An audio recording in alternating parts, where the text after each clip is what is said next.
Yo sé quién soy. Soy mexicano. Pido trabajo, no pido limosna. Mi espada está mojada, pero de sudor. Mis huevos también. No tengo papeles. No tengo papeles. No tengo papeles.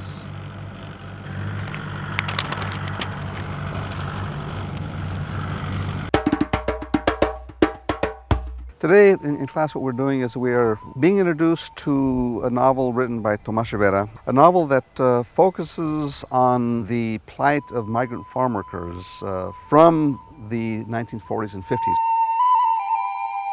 In our community we see farm workers on a daily basis. And sometimes we don't humanize them. You know, I want the students to realize that the life of the people that they see on a daily basis in these fields in Salinas and other parts of the Southwest or the California, it's a hard life. I was a product, I think, of the Chicano Revolution, or the Chicano movement of the 1960s.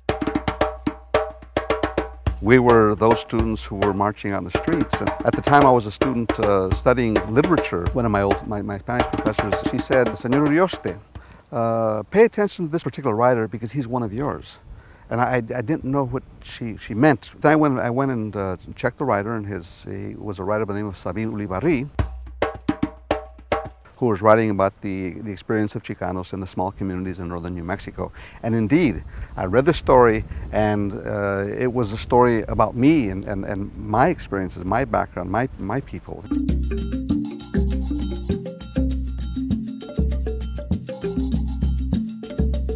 We created our university around a vision that would be inclusive of diverse students from throughout our community. And approximately 25% of our student population is Latino, Hispanic, Mexicano, Chicano. And by the mere fact that they can come to the university and take some curriculum that has some relevance to who they are becomes important. And whenever he came in, Bonifacio would either kick the main character out of the house, or if he was already outside of the house, he would lock him out.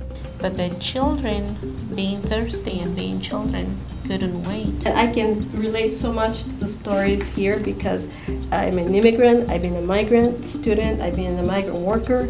My goal in the classroom, and it always has been, is try to get them to talk about the materials.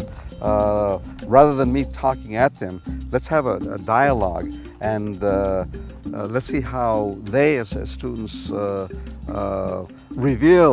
discover. When I was a young student at the University of Colorado, one of the first things that I saw in the library was a saying across the library. It says, "He who knows only his own generation remains always a child." And it's through literature that we can advance into adulthood in a sense, you know, using that as a metaphor. Because literature informs us. It makes us travel and journey throughout the world and throughout different places that perhaps we wouldn't be able to physically.